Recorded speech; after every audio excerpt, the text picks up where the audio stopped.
अस्सलामुअलैकुम my YouTube family. उम्मीद है कि आप सब खैरियत से होंगे और सब ठीक ठाक होंगे। हाँ जी भाई, तो क्या आप लोग भी परेशान हैं अपने ऑफिशियल हेयर से और आप चाहते हैं 1 से 2 मिनट के अंदर आपकी स्किन पे बड़ा अच्छा ग्लो आ जाए, बेबी ग्लोई स्किन हो जाए, स्किन पे चमक आ जाए, स्किन बड़ी प्यारी क्यूटी सी लगे और साथ ही साथ स्किन के ऊपर जितनी भी डेड स्किन है ना वो भी रिमूव हो जाए। तो सारा कुछ इसी वीडियो में बताएंगे। और जिन लोगों के बहुत ज़्यादा बाल आते हैं, उनको समझ नहीं आती है कि हमारी स्किन के ऊपर ये बाल जो हैं किस तरह से रिमूव करें, कोई चीज़ रिमूव करनी नहीं आती या फिर यूज़ करनी नहीं आती और उसको यूज़ करने के बाद उसकी साइड इफ़ेक्ट हो जाते हैं। तो आज जो मसले हैं इस वीडियो में डिटेलिंग के साथ शेयर करूँगी। अगर आप लोग चैनल पे न्यू है तो चैनल को सब्सक्राइब कीजिएगा, वीडियो को लास्ट तक वॉच कीजिएगा और लाइक और शेयर भी कीजिएगा। चलिए जी, करते हैं जल्दी से बिना देर किए अपनी वीडियो को स्टार्ट। हाँ जी भाई, तो हम बात करें अपने बालों को फेस के ऊपर रिमूव किस तरह से किया जाए, किन किन चीज़ों से किया जाए और कौन सी चीज़ हमारी स्किन के लिए ज़्यादा बेनिफिट देती है और जो मसले हैं ना, साइड इफ़ेक्ट समझने वो कम देती है, और किस तरह से यूज़ करना है और कौन कौन सी चीज़ें यूज़ होती हैं, ये सब कुछ इसी वीडियो में मैं बताऊंगी। तो सब पर डिपेंड करता है, ठीक है। हर इंसान की नेचर, स्किन सब कुछ अलग होता है। मैंने हर बार हर चीज़ हर वीडियो में ये बात जो है बताई है। ज़रूरी ये चीज़ नहीं है कि जो चीज़ मैं यूज़ कर रही हूँ वो आप लोग को सूट करे, लेकिन ज़रूरी ये भी नहीं कि जो चीज़ मैं यूज़ करती हूँ और आपसे शेयर करती हूँ वो आपको सूट ना करें। सिर्फ चीज़ को यूज़ करने का तरीका होता है थोड़ा सा। अगर आप उसको उसी तरीके से और अच्छे तरीके से यूज़ कर रहे हैं ना, तो काफ़ी टाइम ऐसा होता है कि आपको चीज़ सूट कर जाती है। उसके लिए आपने ये करना होता है कि आपने चीज़ को जो है ना समझना पड़ता है, अपनी स्किन को समझना पड़ता है कि आपको कौन सी स्किन, आपकी स्किन के ऊपर कौन सी चीज़ सूट करेगी। यानी कि आप ट्विंकल कर लें या फिर आपकी वैक्सिंग यूज़ करें या फिर आप जो है अपनी स्किन पे कौन सी चीज़ यूज़ करें, लेज़र करवाएं या फिर उसके अलावा भी जो चीज़ें हैं वो आप लोग अपनी स्किन पे यूज़ करें, लेकिन उसके लिए आपको अपनी स्किन को जानना पड़ेगा, ठीक है। अच्छा जी, अब सबसे पहले बात हम इस चीज़ की करेंगे। टिप्स भी हैं इसमें और 1 बाय 1 स्टेप बाय स्टेप जो है ना मैं आपको समझाऊंगी सारा कुछ। तो इसलिए थोड़ा सा स्टे करके जाना, यानी भागना नहीं है कि जल्दी से वीडियो बस आगे करके देख लें, फिर काफ़ी बातें रह जाती हैं, फिर आप वही वाली बातें जो है ना अगेन मुझसे पूछते हैं। तो इसलिए थोड़ा सा स्टे कीजिएगा। खैर जी, जल्दी जल्दी करते हैं फिर भी। तो बात ये इस तरह से है कि सबसे पहले जो चीज़ें इस चीज़ के लिए अनगिनत जो है ना चीज़ें यूज़ होती हैं अपने बालों को रिमूव करने के लिए। फेस के जो बाल होते हैं उनको रिमूव करने के लिए, जैसे कि वैक्सिंग होती है, हेयर रिमूवर क्रीम वगैरह होती है, ठीक है। उसके बाद ट्यूबें वगैरह ऐसी चीज़ें काफ़ी होती हैं, फिर लेज़र्स वगैरह होती हैं, और उसके बाद ट्रिंकल यूज़ होता है, थ्रेडिंग यूज़ की जाती है धागे के साथ, जो थ्रेडिंग करके आपकी जो है उससे भी हेयर रिमूव किया जाता है। मतलब काफ़ी ज़्यादा चीज़ें हैं जो आपके हेयर रिमूव करने के लिए स्किन के ऊपर से काम में आती हैं, लेकिन कौन सी इनमें से कौन सी चीज़ है जो हमें अपनी स्किन पे यूज़ करनी चाहिए और कौन सी नहीं करनी चाहिए, इंसान को अपना इन चीज़ों का पता नहीं चलता है, ठीक है। उसके लिए यही होता है कि आप अपनी स्किन को एक दफ़ा हर चीज़ से गुजारना पड़ता है। यानी कि अगर आप लोग वैक्सिंग करना चाहते हैं ना, तो पहले एक दफ़ा वैक्स करके देखना है कि आपने वैक्स करके देखना है, क्योंकि हर इंसान की स्किन नेचर अलग होती है। जैसे मैं आपको मुझे वैक्सिंग बिल्कुल भी सूट नहीं कर रही है, तो आप लोग में से काफ़ी औरतें या लड़कियां ऐसी होंगी, बच्चियां ऐसी होंगी जिनको वैक्सिंग ही सूट करती है और उनकी स्किन बड़ी अच्छी रहती है। तो उसके लिए यही है कि हर चीज़ को एक दफ़ा ट्राई तो लाजमी करना होता है, उससे ही पता चलेगा कि हम लोग किस चीज़ को यूज़ कर सकते हैं या नहीं कर सकते, ये हमें बेनिफिट कितने दे रही है और साइड इफ़ेक्ट कितने दे रही है, ठीक है। दूसरी ये बात तो सबकी क्लियर होगी। अब सब ये नहीं कहेंगे कि भाई हमें तो वही चीज़ सूट करती है, हम तो ये नहीं यूज़ करेंगे। तो ये सिर्फ मैंने इसलिए बता दिया है पहले ही कि हर इंसान की नेचर और स्किन अलग होती है। तो हर चीज़ के बारे में जानने के लिए, अपनी स्किन के बारे में जानने के लिए पहले एक चीज़ को यूज़ करके देखें, ट्राई करके देखें कि वो आपको कितने ज़्यादा बेनिफिट दे रही है, साइड इफ़ेक्ट कितने दे रही है, और फिर आप जो है उस हिसाब से जो है ना समझ लें, फैसला करें कि कौन सी चीज़ आपको यूज़ करनी चाहिए, कौन सी नहीं करनी चाहिए। दूसरी बात की तरफ आते हैं। तो जो है ना वैक्सिंग की बात करें तो मैंने जो वैक्स है ना शादी से पहले बहुत ज़्यादा यूज़ किया, लेकिन उसके बहुत ज़्यादा साइड इफ़ेक्ट है। इस टाइम पे मेरे पास वैक्स नहीं है और ना ही मैं उस पर डिटेलिंग वीडियो बना रही हूँ, लेकिन ये है कि वैक्सिंग भी जिनको सूट करती है बेस्ट है, जिनको नहीं करती यार उनको छोड़ दे, क्योंकि उसके साथ आपकी निशान, मेरे जो है ना निशान पड़ना शुरू हो जाते थे, जैसे ना ब्लड रुक जाता था, क्योंकि और पेन भी बहुत ज़्यादा होती थी, तो मैंने उसको छोड़ दिया शादी से पहले। हालांकि मैं वही वाली यूज़ करती थी। इंशाल्लाह अगर आप लोग कहेंगे तो डिटेलिंग के साथ वैक्सिंग के ऊपर वीडियो बना दूंगी। उसके बाद दूसरी बात जी, तो जो मेन चीज़ है ना, समझ लें मेन चीज़ें जो ज़्यादा हमारी घर में होममेड के तौर पे हम लोग अपनी स्किन को ऑफिशियल हेयर रिमूव करने में यूज़ करते हैं, वो होती है थ्रेडिंग, वैक्सिंग और साथ में ट्विंकल। ठीक है, ये ज़्यादातर 3 चीज़ें जो है ना घर में लोग अपनी हेयर रिमूव करने के लिए, लड़कियां सॉरी, बड़ी अम्मियाँ शम्मियाँ सारे कुछ इसी चीज़ को ज़्यादातर यूज़ करती हैं। ठीक है, बाकी चीज़ें तो ये 3 चीज़ें होती हैं, जिसमें से एक वैक्सिंग का मैंने आपको बता दिया है। दूसरी चीज़ जो होती है वो थ्रेडिंग होती है। ठीक है, यानी कि धागा। अब जो थ्रेडिंग करते हैं ना उसका क्या इशू होता है मैं आपको वो भी बता दूँ। अब ये मैंने कभी ज़िंदगी में नहीं करवाया यार, ये इतना पेनफुल है। मैं कहती पता नहीं किस तरह से जो औरतें करवाती हैं वो किस तरह इस चीज़ को बर्दाश्त कर लेती हैं। इतनी ज़्यादा पेन होती है। मैंने ये ज़िंदगी में सिर्फ एक दफ़ा हुई थी, और वो भी मेरी शादी का टाइम था, यानी कि पॉलर वाली ने जो है ना इस चीज़ को यूज़ किया था। मतलब उन्होंने मेरी जो है ना आईब्रो अपर लिप्स सॉरी इसके साथ ना की थी। तो ज़िंदगी में मैंने उसी टाइम कह दिया भाई मैंने कभी ज़िंदगी में ना अपनी जो आईब्रो वगैरह या अपर लिप्स वगैरह बनवानी ही नहीं है। मतलब मेरी शादी के बाद यकीन करें 5 साल होने वाले हो गए, मैंने कभी भी बाइट से नहीं बनवाई। मैं जो है ना हेयर रिमूव जब करती हूँ उसी के साथ अपनी आईब्रो वगैरह भी सेट कर लेती हूँ। अच्छा, अब इस जो ये लोग करवाते हैं, अगर आपको ये सूट करती है तो ठीक है, गुड है, लेकिन जो है ना ये अच्छी चीज़ नहीं है। मैं इतना कहूँगी, मुझे ये नहीं अच्छी लगती है। एक तो ये इसका मसला है, जब ये आप लोग थ्रेडिंग खुद कर रहे हैं या किसी से खुद कर रहे हैं या किसी से भी करवा रहे हैं ना, तो वो ज़्यादातर क्या करती हैं, मतलब इस तरह से बना होता है।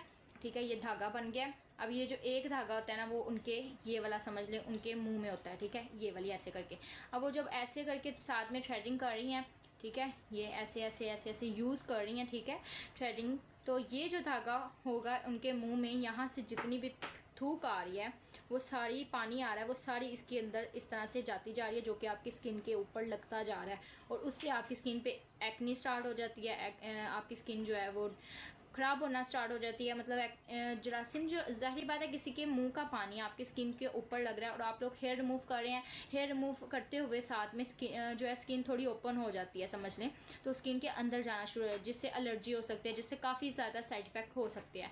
दूसरी बात, कोशिश करें अगर आप लोग यही करवाना चाहते हैं, आपको सूट करता है, आपने यही करना है, तो फिर आप कोशिश करें कि आप लोग जो है ना ये जो इस तरह से करके की जाती है ना थ्रेडिंग, जिसमें बिल्कुल भी धागा मुंह में नहीं लगाया जाता, आप उस तरीके से इसको यूज़ करें। ठीक है, मुझे ये जो है ना बिल्कुल भी पसंद नहीं है, ना समझ आता है। यकीन करें मैंने वो इतनी पेनफुल है, ये समझ लें मैंने इसको छोड़ा के मैंने कभी करवाया ही नहीं है। तो मैं इस चीज़ को बिल्कुल भी नहीं कहूँगी कि बच्चियाँ इस चीज़ को यूज़ करें, लेकिन जो करती हैं, जिनको सूट करती है तो आप कर सकते हैं, कोई ठीक है। जो करना चाहती हैं, जो करती हैं, गुड है भाई, आपको सलाम है। मैं इस चीज़ का कहूँगी कि आपको सूट करती है, ठीक है, कोई बात नहीं, लेकिन जो बच्चियाँ न्यू स्टार्ट करने वाली हैं, मैं इस चीज़ को कहूँगी बिल्कुल भी यूज़ नहीं करना। बहुत पेन वाला काम है, इससे अच्छा वैक्स कर लें। लेकिन ये तो मुझे ज़ीरो पे लगता है इस चीज़ को यूज़ करना। मैं इसको बिल्कुल भी नहीं कहूँगी कि आप लोग यूज़ करें। उसके बाद आ जाते हैं हम लोग अपनी तीसरी चीज़ की तरफ, वो है हमारा ये ट्विंकल। ठीक है, ट्विंकल की काफ़ी ज़्यादा शेप्स होती हैं, शक्ल्स होती हैं। मतलब ये नॉर्मली आपको कहीं से भी इजीली मार्केट से मिल जाएगा, कहीं से भी मिल जाएगा। ठीक है, प्राइस की बात करें, बड़ी रीज़नेबल प्राइस है, 200 के अराउंड में ये आपको 3 पीसेस में भी मिल जाता है, 1 पीस भी मिल जाता है।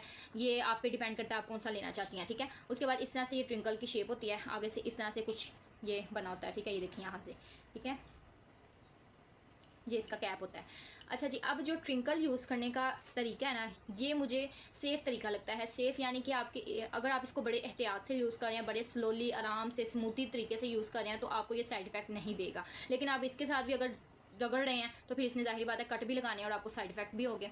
उसके बाद सेफ़ ये इसलिए भी लगता है कि इससे बिल्कुल भी पेन नहीं होती। अगर आप लोग कहीं, कुछ औरतों के ये सवाल होते हैं कि ये यूज़ करने से हमारे बाल बहुत, हाँ जी, तो ये काफ़ी लोगों का ये होता है कि भाई ये यूज़ करने से हमारे बाल बहुत ज़्यादा आ सकते हैं, हमारे बाल बहुत मोटे आएंगे, बहुत ज़्यादा और बहुत जल्दी आएंगे। ऐसा कुछ भी नहीं है। ये स्किन के अंदर आपके हार्मोन्स के ऊपर डिपेंड सारा कुछ करता है।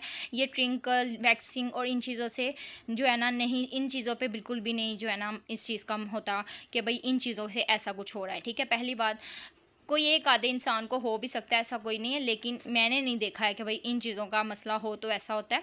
ये आपके हार्मोन्स के इशू से हो सकता है।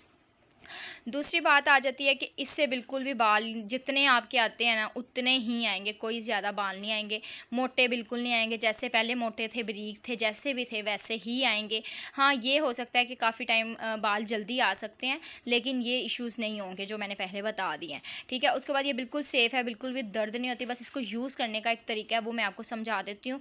बिल्कुल, मैं जो बच्चियाँ न्यू स्टार्ट करने वाली हैं ना, वो घर में मैं कहती हूँ इसी को यूज़ करें, ये उनके लिए बेस्ट तरीन है। क्योंकि क्योंकि ईज़िली खुद ब खुद इंसान कर लेता है, दूसरा किसी की हेल्प की ज़रूरत नहीं होती, पेन नहीं होती और पास होता है बंदे को। जब भी कहीं जाना है, ज़रूरत पड़नी है तो आप इस जल्दी से पकड़ें और आराम से कर कुर के चल भाई फ्रेश हो जाती है स्किन। बिल्कुल 1 मिनट के अंदर ना चमकना शुरू हो जाती है, चमड़ी ग्लो करना शुरू हो जाती है। और डेड स्किन जल्द ये साथ साथ सिर्फ आपके हेयर रिमूव नहीं करता, साथ ही साथ आपकी स्किन के ऊपर जितनी भी डेड स्किन है ना उसको भी रिमूव करता है, जिसकी वजह से कि आपकी स्किन बड़ी स्मूथ, बड़ी ग्लो, बड़ी चिट्टी गोरी और बड़ी अच्छी सी हो जाती है, ठीक है ना।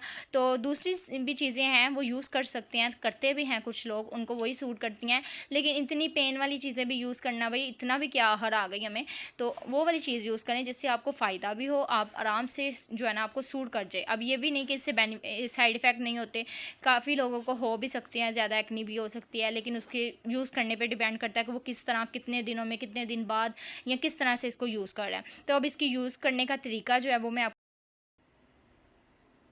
हाँ जी, तो इसको अब यूज़ करने का तरीका मैं आपको समझा देती हूँ। मैं अपने फेस पे तो नहीं, लेकिन अपनी बालों की, ये देखिए यहाँ पे आप लोग को बाल काफ़ी ज़्यादा नज़र आ रहे होंगे, ठीक है। तो वो समझा देती हूँ आपको। डायरेक्शन इसकी जब समझ आ जाएगी, इसका यूज़ करने का तरीका समझ आ जाएगा, तो आपको बड़े अच्छे से जो है ना बेनिफिट देगी, ठीक है। सबसे पहले आप लोगों ने, आपकी फेस हो, आपकी कोई भी स्किन हो, कहीं भी जहाँ पर आपने यूज़ करना है, आपने कोशिश करनी है कि आपने उसको क्लीन करना है। कोशिश करें, अगर फेस धो सकते हैं तो बेस्ट है, अगर नहीं धो सकते तो आप लोग ये ले लें, ठीक है, स्पंज वगैरह गीला कर लें। उसके बाद अपनी स्किन को अच्छे से इस तरह से बिल्कुल क्लीन करेंगे, ताकि आप स्किन के ऊपर जितनी भी डस्ट है, या फिर इसके अलावा आप लोग कोई भी ऑयली शॉयली स्किन हुई है या कुछ भी हुई ना, इससे स्किन नीट हो जाएगी। स्किन के ऊपर जितने भी जो क्या नाम है कहते हैं काम करने पे, डस्टिंग वगैरह करने पे, स्किन पे उड़ के जो है ना जरासीम या कोई भी चीज़ लगी होगी वो इससे रिमूव हो जाएगी। क्योंकि जब हमने स्किन के ऊपर से रिमूव करनी है ना, तो स्किन थोड़ी सी जो है ना खुल जाती है, समझ लें ओपन हो जाती है, जिसकी वजह से उसके अंदर वो जरासीम उसके अंदर जा सकते हैं और आपकी स्किन को साइड इफ़ेक्ट दे सकते हैं। तो आपने इसके साथ या फेस को वॉश कर लेना, या फिर इसके साथ अपनी स्किन को अच्छे से इस तरह से अच्छे से रगड़ रगड़ के ना, समझ लें इस तरह से नीट करना है कि जितनी मैल वगैरह या गंद है ना आपकी स्किन के ऊपर से रिमूव हो जाए, ठीक है। पहला स्टेप ये था। इसके बाद 2 मिनट के लिए स्टे करवाना है। स्टे करवाने के बाद आपने, मैंने कैमरा जो ना इस साइड पे भी करके दिखा रही हूँ कि ये देखें बाल काफ़ी ज़्यादा मेरी बाजू पे हैं इस टाइम पे, ठीक है। तो ठीक है, अब आपने क्या करना है, जब आपने चीज़ को यूज़ करना है ना, मतलब ट्विंकल यूज़ करना है, तो आपने सबसे पहला जो काम है, ज़रूरी काम, कि आपने अपनी स्किन को किसी भी चीज़ के साथ अच्छी सी ना सॉफ्ट कर लेना। यानी कि आप लोग उसको सूखी स्किन के ऊपर ही ना आपने ट्विंकल यूज़ नहीं करना, कि मतलब बस फेस धो लिया, साफ़ कर लिया, क्लीन कर लिया, तो आप उसको ना हेयर रिमूव करने लग गए। बिल्कुल भी ये काम नहीं करना, इससे आपकी स्किन के कट बहुत ज़्यादा लगेंगे, आपके बाल जो है वो ज़्यादा आ सकते हैं। ये मसला जो है ना बहुत बुरा है। ये हाल इसके साथ, मतलब आपने ऐसा बिल्कुल भी ड्राई स्किन के ऊपर बिल्कुल भी इसको यूज़ नहीं करना। आपने अपनी स्किन को ऑयली कर लेना है, ठीक है। अब कोई भी सीरम यूज़ कर सकते हैं जो आपको सूट करता है, ठीक है। कोई भी एलोवेरा जेल आप सॉरी यूज़ कर सकते हैं। उसके अलावा कोई भी मॉइस्चराइज़र अच्छे वाला अपनी स्किन के हिसाब से यूज़ कर सकते हैं। इसके अलावा ये तीनों चीज़ों के साथ आप अपनी स्किन को जो है ना, स्किन के ऊपर से बालों को रिमूव करेंगे। अब मैं थोड़ी सी जगह पे, मेरे पास इस टाइम पे एलोवेरा जेल है, तो मैं इसको लगा के आती हूँ और साथ साथ बाल उतारने का तरीका समझाती हूँ। देखें, इस तरह से आपने ना सीरम, एलोवेरा जेल, मॉइस्चराइज़र कोई भी चीज़ भर के लगानी है। अगर आपको लगे कि आपकी स्किन ड्राई हो गई है तो आपने दोबारा फिर लगा लेनी है। ड्राई स्किन के ऊपर इसको यूज़ नहीं करना। अब बालों की डायरेक्शन समझ लेते हैं। अगर तो आपके बाल इस तरह नीचे की तरफ हैं तो आपने ट्विंकल भी इस तरह से ही यूज़ करना है, ऑपोजिट यूज़ नहीं करेंगे। अगर तो ऑपोजिट यूज़ करेंगे तो फिर क्या होगा कि आपके बाल भी ज़्यादा आएंगे और आपके कट भी बहुत ज़्यादा लगेंगे। अब यहाँ के बाल जो हैं वो नीचे की साइड की तरफ हैं, ठीक है, यहाँ से आप देखें। तो मैं ट्विंकल भी नीचे की तरफ यूज़ करके दिखाती हूँ आपको, ठीक है। अब यहाँ के बाल देखें इस तरह से है, तो हम इसी तरह से ना इस ट्विंकल यूज़ करेंगे, ऊपर की तरफ यूज़ नहीं करना। बालों की साइड जिस तरह भी होगी ना उस तरह से यूज़ करना, और बिल्कुल एकदम से ऐसे बाल नहीं उतारने, बिल्कुल छोटे छोटे स्टेप में लेना, जैसे ऐसे थोड़ी देर, फिर ऐसे ऐसे ऐसे ऐसे करके आप बालों को उतारेंगे। बिल्कुल ऐसे नहीं उतारना, खींच के फ़ौरन नहीं एक साइड ही ले, यानी कि ऐसे उतारते हैं। आपने बालों को ऐसे ऐसे आराम आराम से ऐसे ऐसे ऐसे ऐसे करके आपने उतारना है, ठीक है। अगर ड्राई स्किन हो जाए तो दोबारा से जो चीज़ यूज़ करनी है आपने, वो वाली एलोवेरा जेल या जो यूज़ कर रहे हैं उसको यूज़ करना है। ये आप लोग को बाल नज़र आ रहे हैं काफ़ी ज़्यादा, ये देखें। इसी तरह आपकी स्किन जो है, अब आप लोग इसमें और इस स्किन में देखें डिफरेंट भी कितना हो गया। इसके ऊपर से जितनी डेड स्किन है वो भी रिमूव हो जाएगी और स्किन के ऊपर ग्लो और वाइटनिंग भी आएगी। और ये बिल्कुल मुझे सेफ़ जो है ना, समझ लें स्टेप लगता है, सेफ़ चीज़ लगती है। इस चीज़ को यूज़ करने में बिल्कुल भी मुझे डर नहीं लगता। बस इसको यूज़ करना है, जिस तरह बताया उस तरह से आपने करना है, और एक ही दफ़ा में सारे बाल उतार देगा। बिल्कुल भी जो है ना बार बार नहीं यूज़ करने की ज़रूरत पड़ेगी, ठीक है। तो मैं इसको वाइप्स के ऊपर उतारनी, एजल वाइप्स लेके आओ बेटा, मम्मा वाइप्स के ऊपर इसको मैं उतार के तो आपको दिखाती हूँ किस तरह से कितने अच्छे से जो है ना बालों को रिमूव किया है। ठीक है, बड़ा सॉफ्ट कर देगा आपकी स्किन को, बड़ी अच्छी कर देगा और बड़ा इजी स्टेप है। ठीक है, ये देखें कितने अच्छे से जो है ना बालों को इसने रिमूव किया है। उसके बाद आप लोगों ने स्किन को अच्छे से वॉश कर लेना है। कोई एक्नी का इशू वगैरह नहीं होगा। अगर आपको वैसे एक्नी का इशू है तो हो जाएगा, मसला है तो फिर कह नहीं सकते, लेकिन वैसे कोई इसके साथ कोई भी एक्नी के इश्यूज़ वगैरह नहीं होते। बाकी आप कोशिश करें जब भी आप इसको यूज़ करें तब भी धो के रखें, और जब यूज़ करना है दोबारा, जैसे दोबारा बाल उतारने हैं तब भी आपने इसको धो के वॉश करके रखना है। गर्म पानी में धो लें तो बहुत अच्छा है। ठीक है, उसके बाद जी ये काफ़ी ईजिली मिल भी जाएगा और कोई साइड इफ़ेक्ट नहीं है। बाल बहुत ज़्यादा नहीं आते, जल्दी आने का कह सकते हैं कि जल्दी आ गए हैं, यानी कि जल्दी भी इतनी देर में आया तो महीने बाद इसको यूज़ करती हूँ। ठीक है, लेकिन आप लोगों की स्किन के ऊपर, हार्मोन्स के ऊपर डिपेंड करता है कि आपका कितनी देर बाद जो है ना आपके बाल वैसे भी आते हैं। और अगर आप 15 दिन बाद भी इसको यूज़ करें तो कोई इशू नहीं है। ठीक है, मैं इसको जो है ना कोशिश करके महीने बाद ही यूज़ करती हूँ, नहीं तो 15 दिन बाद तो लाजमी यूज़ करती हूँ। इससे डेड स्किन भी बड़ी जल्दी और बड़ी अच्छी से रिमूव हो जाती है। और ये आप लोग बाजू के भी देख लें हालात, इधर से और इतने दोनों में काफ़ी ज़्यादा डिफरेंट होगा। यहाँ ब्लैक स्किन है, यहाँ वाइट है, क्योंकि यहाँ बाल भी और यहाँ डेड स्किन भी रिमूव हो गई है, बाल भी रिमूव हो गए हैं, ये देखें। ठीक है, कोई दर्द, कोई पेन, कोई जो है ना कट वगैरह नहीं लगे। ठीक है जी, तो मेरी तरफ से फुल्ली रेकमेंड है कि आप इस चीज़ को यूज़ करें, ट्राई करें। मैं जो है आपको कहूँगी कि इसको एक दफ़ा ट्राई करें, फिर मुझे बताइएगा कि आपको कैसा ही सूट किया है। कोई बालों भी ये देखें नहीं मसला हुआ, और कोई जो है ना ईजीली बाल उतर गए हैं। हाँ जी भाई, तो आज की वीडियो आप लोगों को कैसी लगी? अगर अच्छी लगी है तो लाइक और शेयर कीजिएगा, कमेंट कीजिएगा। मिलते हैं नेक्स्ट वीडियो में। ओके जी, तब तक के लिए अल्लाह हाफिज़। अल्लाह हाफिज़।